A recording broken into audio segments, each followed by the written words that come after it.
Hello dear students, आप सबका एक बार फिर से रस्तोगी ऑनलाइन कोचिंग क्लासेज में स्वागत है। फ्रेंड्स, मेरा नाम अंकुश पांडे है। मैं इस चैनल पर आप सबको बोर्ड एग्जामिनेशन 2020 और 21 के एग्ज़ाम से रिलेटेड जितने भी इम्पोर्टेंट लेसन्स और important question answer, central idea, explanation है, वो सब आपको इस चैनल पर सीरियल वाइज मिलेगा। तो आप लोग एक एक करके सभी वीडियो को देखते रहें और नोट्स बना करके अपने एग्ज़ाम की पूरी तरह से तैयारी करते रहें। फ्रेंड्स, आज के इस वीडियो में हम लोग डायरेक्ट से इनडायरेक्ट नरेशन में कैसे बदला जाता है इसको देखेंगे। डायरेक्ट से इनडायरेक्ट में बदलने के लिए क्या क्या बेसिक रूल हैं, क्या क्या फंडामेंटल रूल हैं और कौन कौन से ऐसे रूल हैं जो एक्सेप्शन है बुक्स में, वो सब कुछ इस वीडियो में पूरा कवर करेंगे। और डिटेल में जानने के लिए मेरे साथ बने रहिए अंत तक। तो आइए आज का वीडियो शुरू करते हैं। और आगे जाने से पहले मैं आपको ये बता देना चाहता हूँ कि नरेशन के डिफिनेशन और इंट्रोडक्शन के बारे में अगर आप जानना चाहते हैं तो इस नरेशन के पार्ट फर्स्ट को ज़रूर देखें, क्योंकि उसके बिना आपको आगे की चीज़ें बिल्कुल समझ में नहीं आने वाली हैं। तो आगे बढ़ने से पहले पार्ट फर्स्ट का वीडियो आप ज़रूर देखें और इस नरेशन से बिल्कुल छुटकारा पाने के लिए, नरेशन को बिल्कुल ईजी वे में सॉल्व करने के लिए आइए अंत तक बने रहिए मेरे साथ।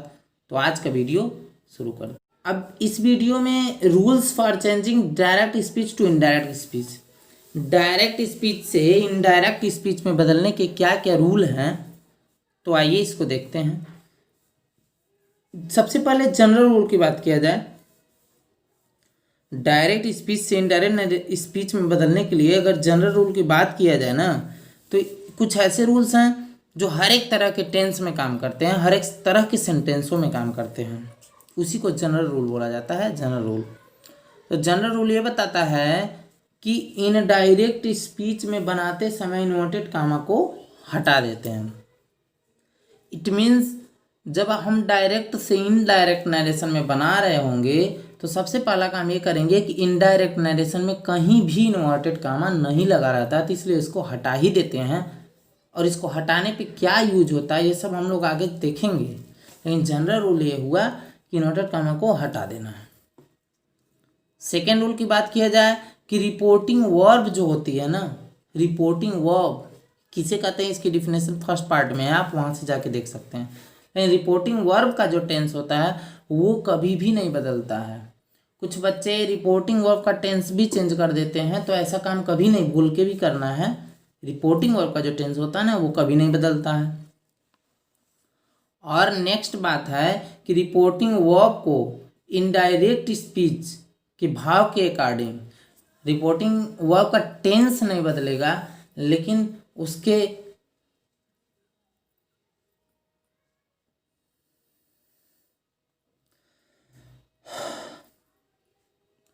रिपोर्टिंग वर्ब का टेंस तो नहीं बदलेगा, लेकिन रिपोर्टिंग वर्ब के प्लेस पर कोई दूसरे वर्ड का यूज किया जाता है। तो इसलिए भाव के अनुसार कभी कभी tell, told, ask, requested, ordered आदि में बदल दिया जाता है।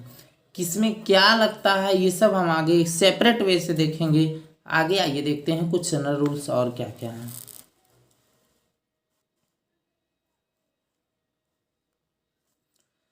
रिपोर्टिंग वर्ब के बाद आवश्यकता के अनुसार इन्वर्टेड कामा को हटाकर, देखिए डायरेक्ट में से इनडायरेक्ट में चेंज करना है तो इन्वर्टेड कामा को तो हटाना ही है, लेकिन इन्वर्टेड कामा को हटाकर उसके प्लेस पर कौन सी ऐसी चीज़ लगा दिया जाए, तो इसमें ये बताना चाहता है कि इन्वर्टेड कामा को हटा दिया जाता है तो कभी दैट का यूज होता है, कहीं इफ का, कहीं वेदर का, कहीं टू का यूज करते हैं और इन्वर्टेड कामा को हटा के दोनों पार्ट को जोड़ देते हैं। किस जगह दैट लगता है, किस जगह इफ लगता है, कहाँ वेदर लगता है और कहाँ टू लगता है, इसकी भी बात हम लोग आगे करेंगे वीडियो में। तो इसको डिटेल में जानने के लिए आप अंत तक बने तो रहिए, देखिए सब कुछ मिलने वाला है। फिर एक और जनरल रूल है कि टेंस, पर्सन तथा निकटता सूचक शब्द जो होते हैं, टेंस भी चेंज होता है, पर्सन भी चेंज होता है और निकटता सूचक शब्द भी चेंज होते हैं, इन सब में भी चेंजिंग की जाती है, कैसे की जाती है आगे अभी पार्ट में हम लोग देखेंगे।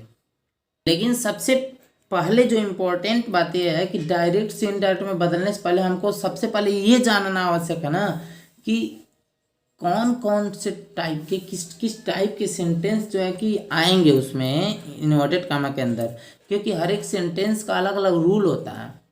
तो ये जानना जरूरी है कि सेंटेंस कितने टाइप के होते हैं और कौन कौन से सेंटेंस आएंगे।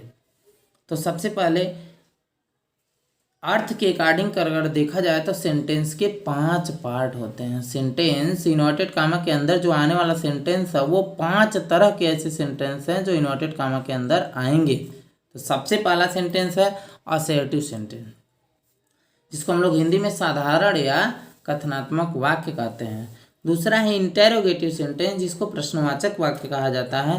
थर्ड इंपेरेटिव सेंटेंस, जिसको आज्ञार्थक या प्रार्थना सूचक वाक्य कहते हैं।